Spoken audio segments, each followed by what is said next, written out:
বন্ধুরা এখন 11:30 বাজে। তা 11টার সময় মেয়ে নামলো ট্রেন থেকে। তা প্রতিবারই ও ফ্লাইটে আসে, কিন্তু এবার ট্রেনে এসিতে টিকিট কেটেছি। কেন ওদের না পরীক্ষা বারে বারে, মানে last year BSc last year ছিল, বারে বারে এক্সামটা পোস্টপন করছিল, ডেট চেঞ্জ করছিল, যার জন্য ফ্লাইটের টিকিট কাটতে পারিনি। দুটো এসি, মানে দুটো ট্রেনের দুটো ডেটের দুটো টিকিট কেটে রেখেছিলাম ট্রেনেরই এসি সেকেন্ড ক্লাসে। তা যাই হোক, ফ্লাইটের টিকিটটা যদি ক্যান্সেল করে তা একদম সামান্য টাকা পাওয়া যায়, যার জন্য আর ফ্লাইটের টিকিট আর কাটেনি। আর পরীক্ষা শেষ হলো 22 তারিখ, তখন ফ্লাইটের টিকিটে দেখলে অনেক দাম। তা মেয়েকে বললাম যে বাইরে যখন দিয়েছি সাহস করে ট্রেনে আসা অভ্যেস করো। তা যাই হোক, তা এখন 11:30 বাজে, তোমাদের দেখাই দাঁড়াও। 11:30 বাজে, ওর বাবা গেছে। 11:30 বাজে, তা ওর বাবা দোকান বন্ধ করে মেয়েকে আনতে গেছে হাওড়াতে। আর তোমাদের দেখো খাবারটা বা সমস্ত গুছিয়ে বোতলে জল ভরে রেডি একদম। দাঁড়াও, এই দেখো রুটি ভাত সমস্ত করে থালা ধুয়ে একদম বোতলে জল ভরে রেডি করে রেখেছি, জানো কতক্ষণে মেয়েটা আসবে।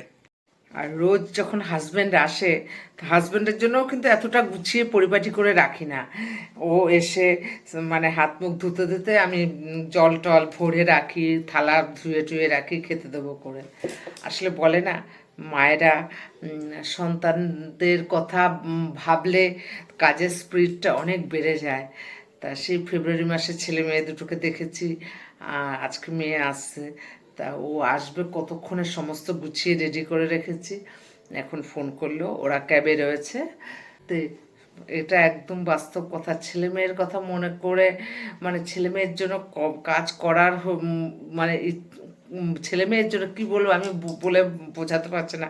ছেলে মেয়ের জন্য মানে মায়েদের কাজের স্পিড অনেক অনেক বেড়ে যায়। শত অসুস্থতা থাকলেও ছেলে মেয়ে খাবে, ছেলে মেয়ের জন্য করব, সব মায়েদেরই তাই হয়, তাই না?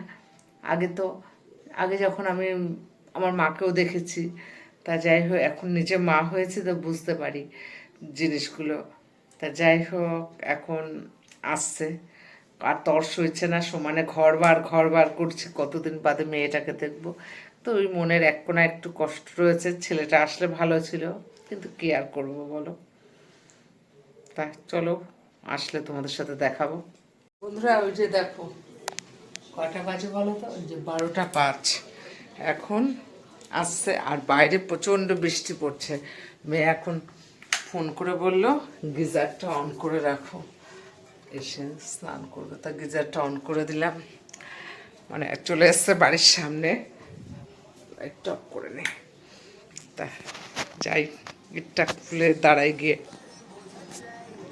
গিজার অন করে একদম এসি চালিয়ে গুছিয়ে রেখেছি, যে মেয়েটা আসলে যাতে কোনো কষ্ট না হয়।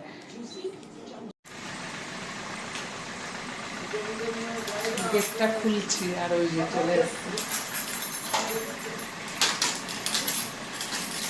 আর বাইরে দেখো কিভাবে বৃষ্টি পড়ছে।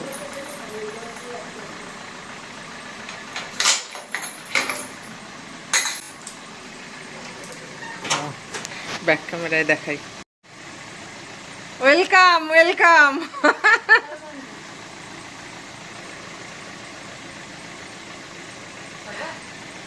হ্যাঁ, আস্তে করে নিও, দেখো আবার কোমর টোমর রে বাবা।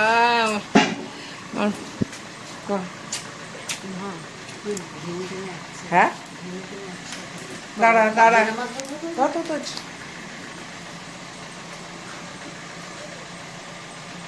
আস্তে আস্তে আন।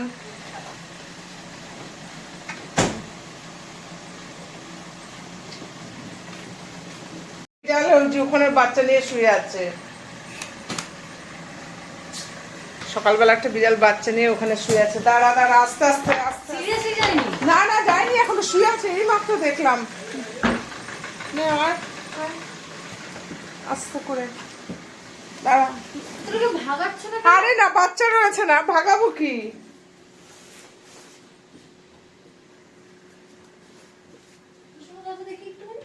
হ্যাঁ চশমাটা দাও দেখি। দাঁড়া, দেখিস মোবাইলটা পড়বে। আমার মোবাইল পড়লে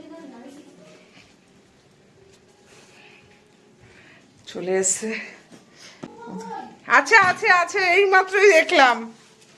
ও এখন ঘরে ঢুকে আর বিড়াল দেখতে ব্যস্ত আছে। ওই যে ওই দিক দিয়ে, ওই কর্নার দিয়ে, এদিকে ঢোক, এখানটা ঢোক, ওই যে দেখ সাদা, ওই যে দেখেছিস বিড়াল দেখতে ব্যস্ত, দেখেছিস? ওই যে সাদা দেখ, দেখেছিস?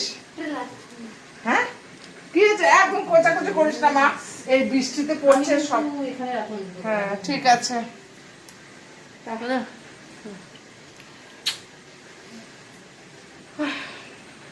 তোরটা শান্তি হলো না? ছেলে আসেনি বলে তো কষ্ট তো হচ্ছে, ছেলের জন্য তো কষ্ট হচ্ছে। দাদা ভাই এইমাত্রই ফোন করলো। তা চলো, মেয়ে ডিজে টিজে অন করে রেখেছি, যাও ফ্রেশ হতে যাও।